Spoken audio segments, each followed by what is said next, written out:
What is the 80-20 rule and how can you apply it to your business? Hello everyone, my name is Sherry from Rolling Acres Education. Welcome to my channel, or welcome back if this is not your first time.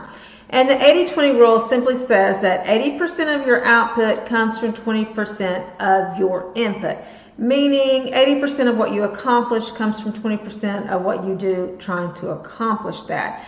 And a lot of businesses use this. They find out that 80% of the production comes from 20% of their employees, 80% of their profit comes from 20% of their products. And so I wanted to make sure that this wasn't true for me as far as my work, that I was being more efficient in my work and things like that. And I'm going to talk about this in another video about how in early July I realized that I was not treating my business like a business, and like I said, I'll talk more about that in that video. But one of the things I want to do is make sure that I was using my time wisely and that I was putting my efforts into things that were actually going to bring me money.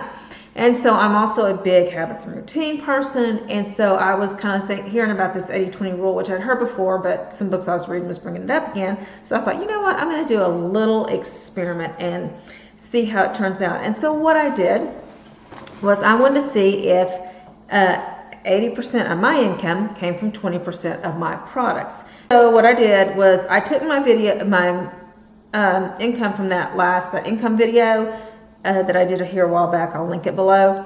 And I multiplied that by 0.8, so 80%. So it was $2,345.26, and I multiplied that by 0.8 and got $1,876.21.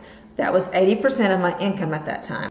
Now, I did every bit of this in my dashboard. All I needed was my dashboard and a calculator. So I took the total, $1,876.21, and I went to my drop down, because if you go to the drop down for all time, it'll tell you every product that you've sold and how much money you've made, and it's in order. The one you made the most money off from is at the top. So I just started subtracting each of those from my total and ended up somewhere between 17 and 18 products. I ran out of money, and so I went and checked, and I had 80 paid products in my store, 80 products that were for sale.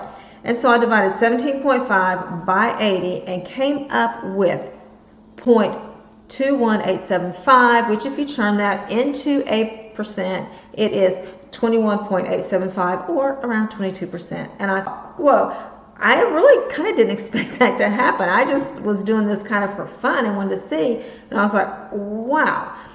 So what did I do with that? Well, I wanted to look at what kind of products were making me money, more, the type, not the exact products.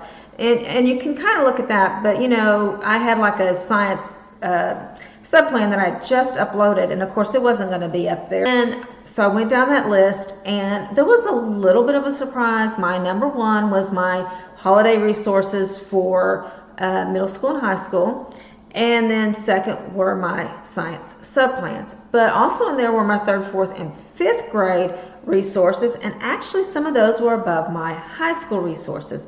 And I had really wondered if those were really bringing me money, so I really looked at them closely and saw that as the year was going by and I was getting more followers and getting ranked and stuff, that those 3rd, 4th, and 5th grade ones were starting to sell more and more. So I think that it was a matter of being found. With my high school ones, a lot of people weren't making those, and so they weren't, there wasn't a lot of competition, so they were selling. But then as they sold and my store was getting a good overall conversion rate, my lower grade levels started ranking higher, and so people started finding those, and those started selling better. So those were the biggies. Those were the ones I felt like, okay, this is where you really need to concentrate for now. My lower level holiday resources were not selling as well, and so I went and looked at those, and they had high conversion rates. If people looked at them, they were buying them, but not many people were looking at them. So I realized that if I really want to sell those, I'm going to have to market them. I'm going to have to start marketing, getting email lists and things like that if I want those lower level ones to sell.